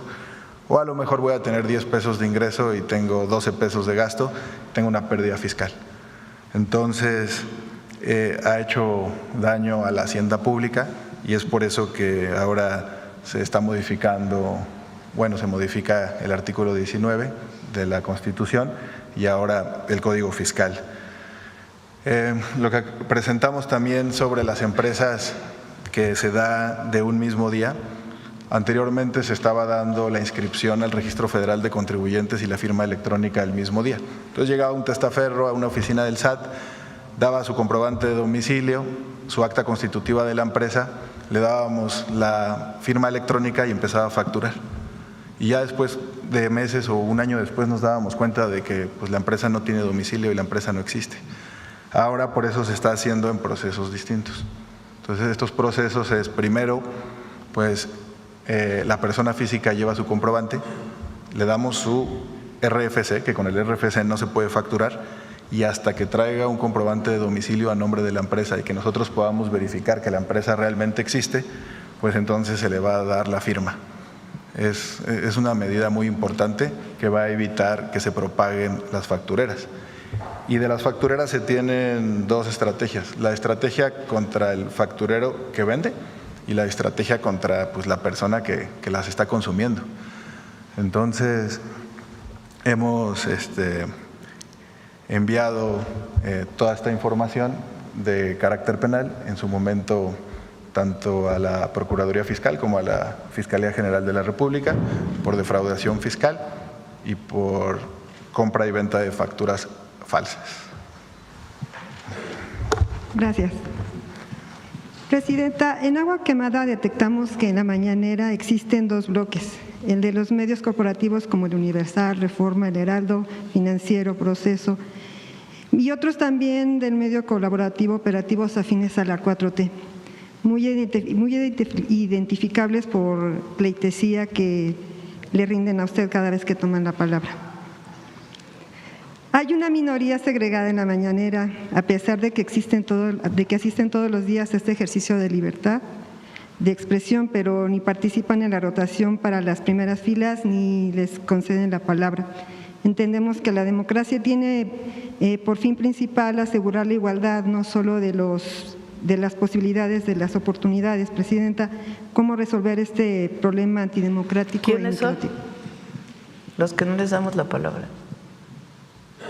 Pues hay algunos, hay varios, Presidenta. Porque fíjense, damos la palabra a compañeros, reporteros, reporteras que vienen de medios que se les llaman nacionales, ¿no? O sea, que tienen supuestamente una circulación nacional, aunque en realidad su mayor circulación es en la zona metropolitana del Valle de México. Damos la palabra a medios estatales. Aquí hay muchos compañeros que vienen de Veracruz, de Sonora, de Tabasco, de Baja California, de Querétaro, Yucatán, Sonora. Bueno, Sonora ya dije 2 veces. O sea, damos la palabra a medios estatales, que muchas veces tienen preocupaciones o sus preguntas tienen que ver con situación que está ocurriendo en cada uno de los estados. Y damos la palabra a compañeros de medios alternativos, que en general transmiten sus noticias y sus opiniones a través de las redes sociales, o sea, los tres. Y busco, la verdad, siempre variarle en un día y en otro para que todo el mundo tenga la palabra. Hay veces que se sientan muy atrás, adelante. Antes eran los que llegaban más temprano y se sentaban adelante y había una tómbola. Les pregunté, ¿prefieren que no haya tómbola? Y todos dijeron, sí. Entonces, pues, buscamos que haya pluralidad en las preguntas. Gracias, presidenta. Hace unos días… Por cierto que hubo unos que se enojaron un montón con lo que dije ayer. Sí, oye. Gracias, presidenta. Hace algunos días Letinos publicó una factura de empresas azucareras donde se señalaba que un compañero de la mañanera habría cobrado hasta 150,000 pesos por sembrar preguntas en este espacio. Luego la compañera Reinaide denunció el supuesto favoritismo hacia la compañera Nancy Flores, tanto por el frecuente uso de la palabra como por su ubicación privilegiada. La revista Contralínea, a través de la compañera Nancy, analizó que las redes de poder que sostienen a Carlos Loret de Mola simultáneamente, Pájaro Político denunció los millonarios pagos que recibió Contralínea por parte de los gobiernos de la 4T. Se habla de 78 millones. También exhibieron los miles de pesos que obtiene Nancy Flores por sus participaciones en los medios públicos. Presidenta, por rendición de cuentas y transparencia, ¿cuándo la compañera Paulina Silva nos podría informar del dinero del pueblo que su gobierno gastó en pautas publicitarias? Durante este primer año, una tabla de informe, cuánto ganan las televisoras, los medios corporativos, los medios digitales, y si hay una partida para influencers y los llamados youtuberos. ¿Y cuál es el criterio de selección para la propaganda gubernamental? ¿Acaso existe el favoritismo, los recursos son discrecionales? Hay algunos que no reciben, eso sí les puedo decir. No reciben. Pero sí puede haber transparencia. Ahora, Nancy es una muy buena compañera periodista y viene y se le da la palabra como se le da a otro. O sea,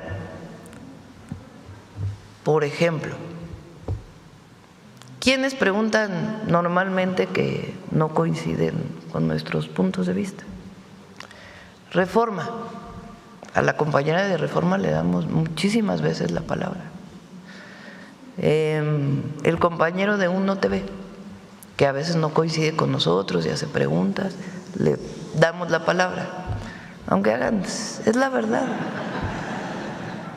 Y es muy buen reportero y le damos la palabra. Al compañero que habló hace un ratito, que muchas veces nos hace preguntas que tienen que ver con cuestionamientos del gobierno, le damos la palabra. A Nancy le damos la palabra. A la compañera de la revista Fortuna, que siempre hace preguntas relacionadas con temas financieros principalmente, le damos la palabra. Al compañero de Sonora que anda por ahí, le damos la palabra. A la compañera de Sonora y otros medios le damos la palabra. A Reina, que se ha vuelto muy famosa en la mañanera, también le damos la palabra. A los compañeros que tienen medios alternativos, le damos la palabra. A los medios públicos, le damos la palabra. O sea, díganme, ¿a quién no le hemos dado la palabra? Pues… Aquí, bueno, a ti sí te hemos dado la palabra, hoy no, pero sí te hemos dado la palabra. O sea, ¿quién que haya venido a la mañanera no se le ha permitido hablar? A nadie. Todos tienen derecho a preguntar, a nadie se le corta que tome media hora, que tome 10 minutos, que tome 5, que tome 3. A nadie se le dice, oye, ya compañero, ya llevas mucho tiempo hablando. Entonces sí, hay transparencia, pero también tienen que reconocer que a todos se les da la palabra. Quien pregunta, quien solicita, proceso, que muchas veces pregunta temas sobre el gobierno que no está de acuerdo con nosotros, o temas que pudieran generar preguntas que no se ven normalmente aquí en la mañanera, se le da la palabra. A todas y todos se les da la palabra y a todas y a todos se les contesta. Si hay un tema que por alguna razón queda pendiente, lo anotamos y se trae a la mañanera. Si hay un dato que no tenemos en el momento, pues se informa. sea a todos o en particular al reportero o a la reportera. Entonces, así que digan qué parcialidad hay, pues no, la verdad. Y tampoco creo, porque hay compañeros de los medios alternativos que nos cuestionan mucho temas, mucho. No es que los medios alternativos o los que transmiten en redes sociales, como dices tú, que nos rinden pleitesía, no es cierto. Muchos nos hacen preguntas importantes. Por ejemplo, Serrano, ¿cómo se llama el que estuvo ayer aquí? Vicente. A él le interesan mucho los temas de los mexicanos en Estados Unidos y nos pregunta por qué no se ha hecho esto, por qué no se ha hecho aquello. No es que hable siempre a favor del gobierno. Entonces es un muy buen ejercicio la mañanera y se le da la palabra a todas y a todos. Gracias, presidenta. Ahora, nada que ver con los 8,000 millones de pesos que se destinaban o los 10,000 millones de pesos que se destinaban en la época de Peña. No, pues no. Okay. Gracias. Presidenta, su gobierno adjudicó el contrato faltante para completar el tren que irá de Saltillo a Nuevo Laredo. Espero no equivocarme, pero Presidenta, nombrar el tren Ciudad de México-Nuevo Laredo como el tren del Golfo de México fue una de sus respuestas al presidente Donald Trump cuando se le ocurrió nombrar Golfo de América a nuestro Golfo. En su informe usted le propuso en el Zócalo los antiguos trenes de esa ruta se llamaban Águila Azteca y el Regiomontano. ¿Por qué nombrar a un tren con la palabra Golfo cuando no tiene conexión con el Golfo de México? Pues está en el occidente, si no están de acuerdo lo ponemos a votación otra vez, no pasa nada. ¿Por qué no preguntó en sus recientes informes de gobierno por los estados del norte si en Coahuila, Nuevo León y Tamaulipas querían que así se llamara? Los ciudadanos del noreste no tienen voz ni voto en este asunto. Con todo respeto, si fue. Hasta tú te estás riendo de la pregunta. No, es que me causó risa. Podemos hacer una consulta para ver cómo se llaman los trenes. Ok. Gracias, presidente. Sería todo. A ver, ¿quién más? La compañera que no pregunta. Vamos ahora. Mireya Cuellar, de la Jornada Baja California. Presidenta, voy a ir a los temas de Baja California. Una pregunta que nos hacemos los bajacalifornianos, agradecemos las obras de infraestructura que se están haciendo en la entidad, pero es en el sentido, por ejemplo, de por qué se va a construir una desaladora, mientras, tenemos necesidad de agua, pero por otro lado, toda el agua que se va a procesar en una planta de tratamiento que está terminando el Ejército se va a tirar al mar. O sea, ya procesada se va a tirar al mar. Algunos especialistas del Colegio de la Frontera Norte dicen que es mucho más barato esa agua que ya está procesada, reusarla, o sea, generar la infraestructura, en lugar de construir una planta desaladora por el impacto ecológico que tiene, y sabemos, que en Estados Unidos, por ejemplo, o California, no se pueden construir plantas desaladoras, y que además, por ejemplo, sería también más barato revisar toda la infraestructura de distribución de agua en la ciudad de Tijuana, porque más o menos un 30% del agua que llega, que sabemos que cuesta mucho porque viene del río Colorado, se tiene que poner en este acueducto desde Mexicali hasta Tijuana, atravesar la Rumorosa, y sin embargo esta agua después, cuando se distribuye en la ciudad, se pierde porque el sistema de distribución es muy deficiente. Algunos especialistas consideran que sería muchísimo más barato y tendría un menor impacto ecológico solucionar este proceso del agua antes de llegar a la desaladora, porque ya procesada se va a tirar al mar y después se va a sacar del mar para desalarla. No existe una norma de salud pública ni ambiental en México que permita que el agua negra se transforme en agua potable. Es algo que en todo caso se tiene que discutir y los expertos tienen que definir bajo qué condiciones habría una norma de este tipo. En algunos países del mundo, particularmente en África, existe esta posibilidad de que el agua de drenaje se limpie, después se potabilice y regrese de nuevo. En México no existe esta norma. La única norma que existe es que el agua tratada pueda vertirse a un lago, por ejemplo, a una laguna, que permanezca allí durante algún tiempo y además con ciertos porcentajes y después potabilizarse. Esas es hasta ahora las normas.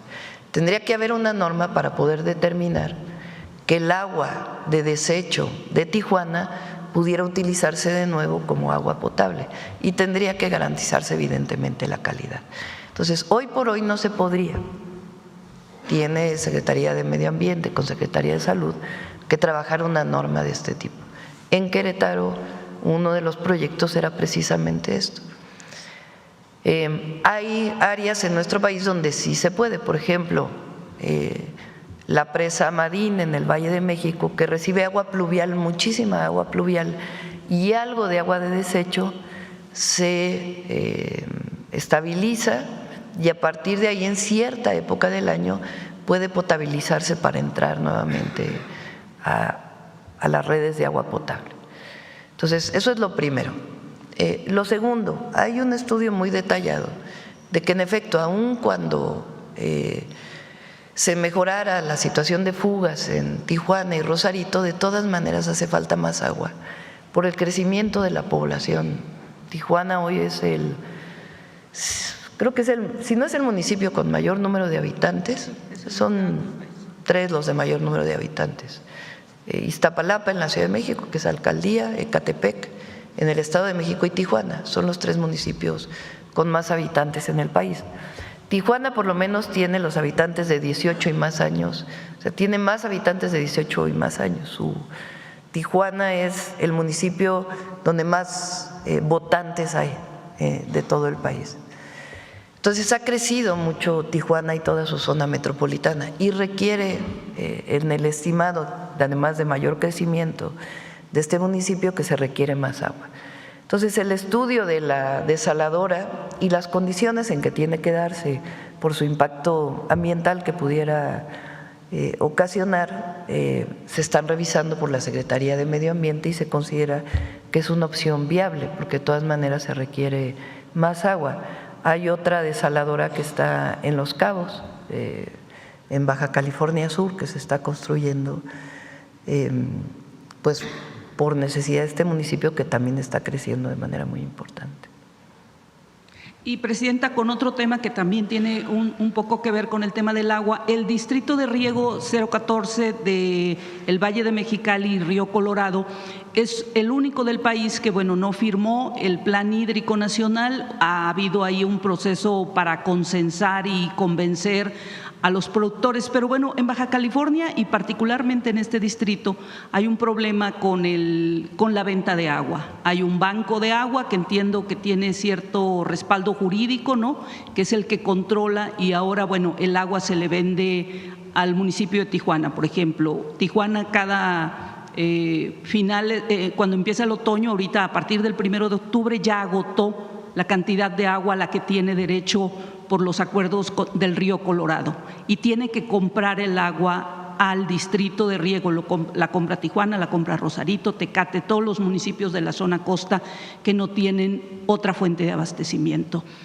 ¿Qué va a pasar aquí en el distrito, con este distrito? ¿Hay algún avance en la negociación? Eso tiene que ver, bueno, primero se sigue trabajando con ellos en la idea de tecnificar el distrito y que el agua que no se utilice, que tiene concesionado el distrito de riego, se regrese a la Conagua o al Banco de Agua Nacional.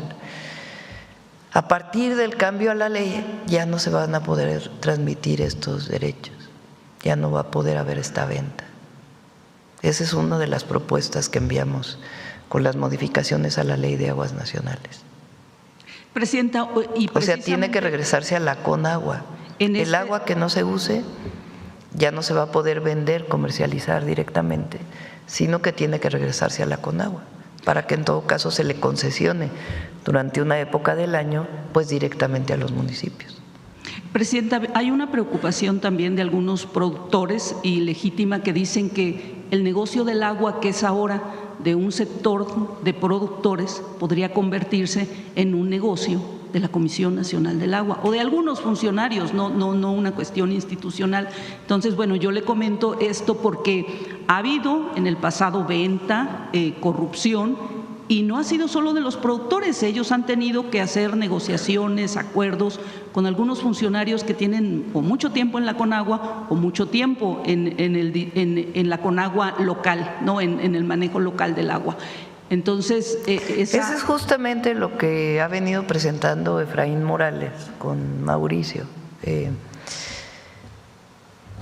Había muchas bases de datos de las concesiones de agua en el país. 3 principales, pero no solo. Al cierre de este año va a haber una sola base de datos totalmente transparente de quién tiene concesionada agua, cuánta agua tiene concesionada y para qué. Obviamente con el resguardo de los datos personales. Esta transparencia y el hacer una sola base de datos pues permite que no haya corrupción y que no se diga te concesiono esta agua sin que esté pagando los derechos que tienen que pagar.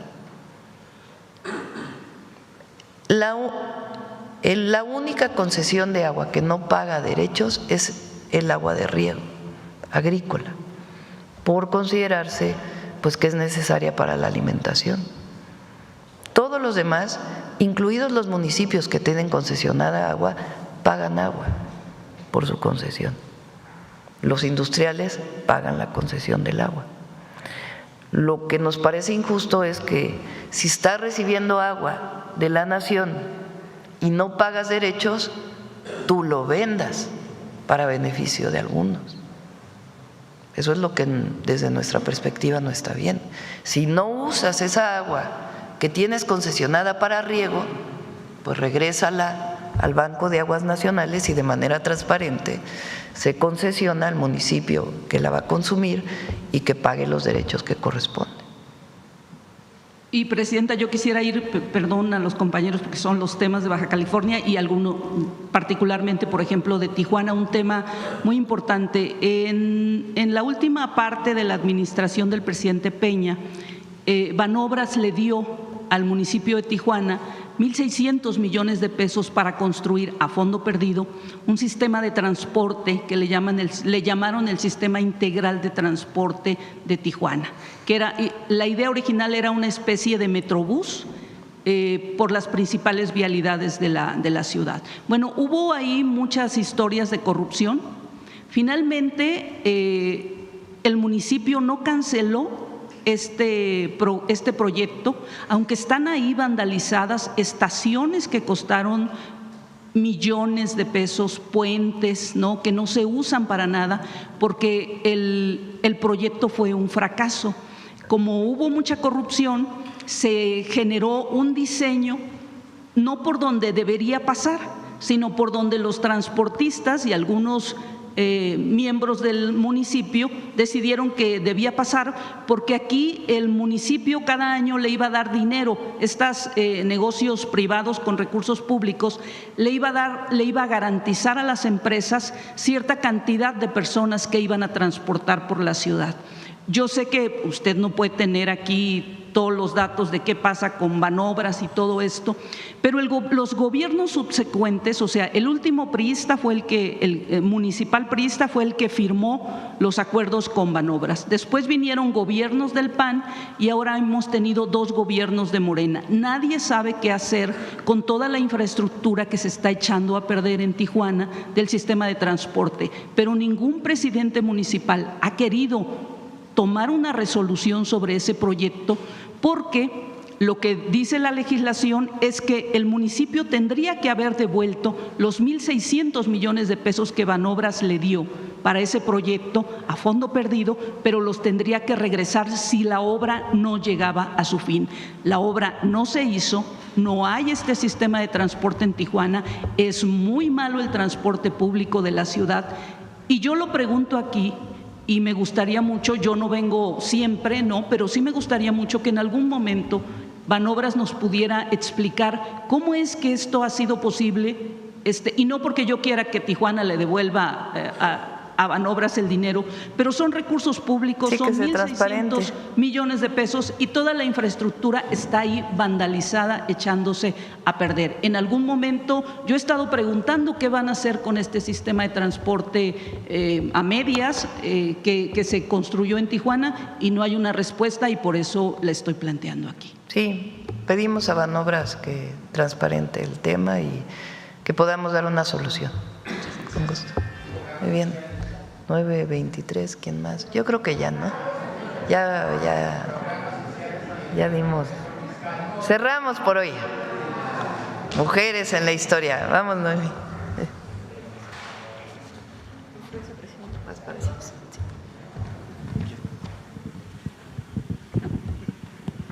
Muy buenos días a todas y a todos. La cápsula de hoy la vamos a dedicar a la heroína de Pátzcuaro. Esta es el monumento que se ubica en la plaza de Pátzcuaro. ¿Saben de quién hablamos? Gertrudis. Una de las que salieron en el grito. Exactamente. En la arenga del pasado 15 de septiembre escuchamos a Josefa Ortiz Telles Girón, a Leona Vicario, a Gertrudis Bocanegra y a Manuela Molina, la capitana. Gertrudis Bocanegra, conocida como la heroína de Pátzcuaro, porque fue el espacio donde un 11 de octubre, es decir, en un par de días, fue pasada por las armas. Conozcamos su historia.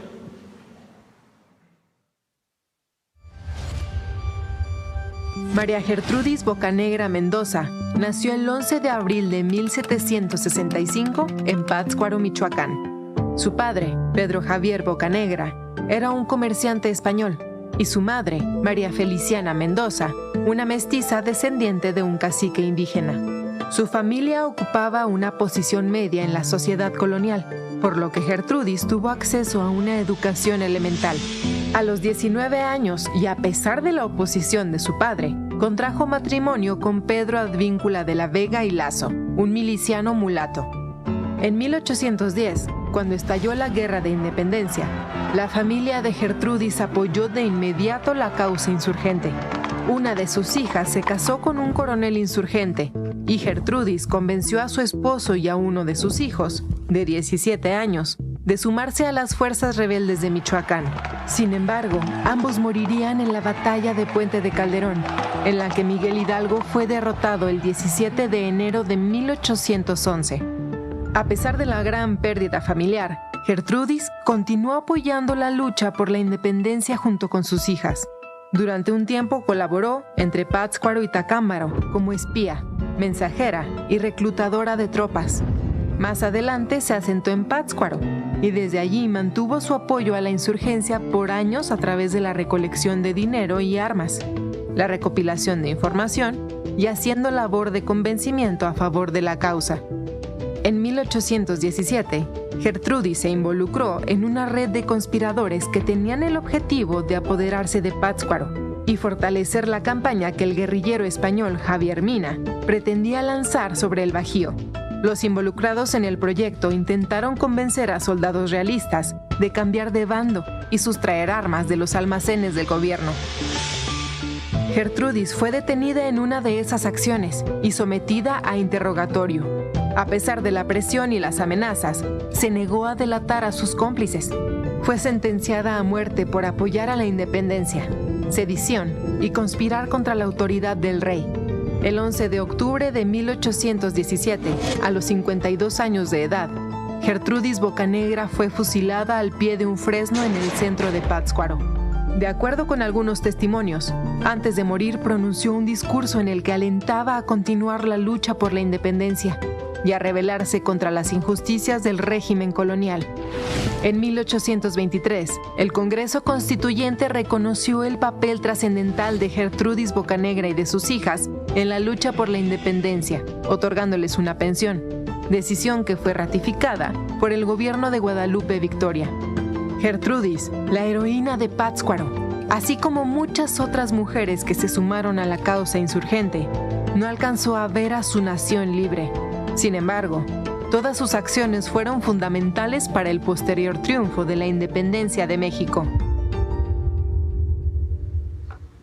Es muy importante mencionar, por ejemplo, en el caso de estas mujeres, 4 mujeres que se arengaron el pasado 15 de septiembre, Josefa Ortiz y Leona Vicario, los castigos eran la retención de sus bienes o las reclusiones en conventos o en las llamadas casas de recogidas.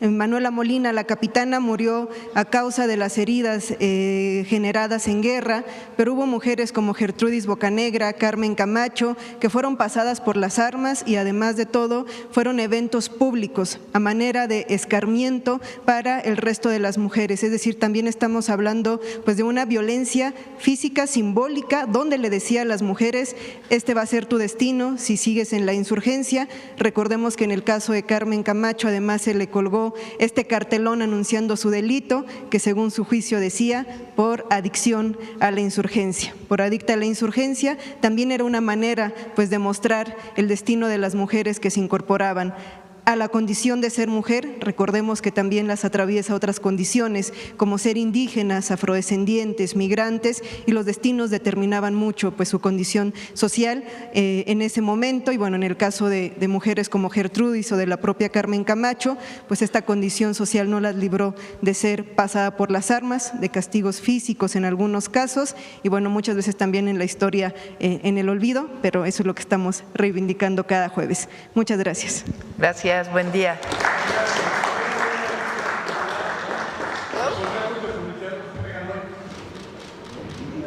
La semana que entra, Luz. La semana que entra, gracias.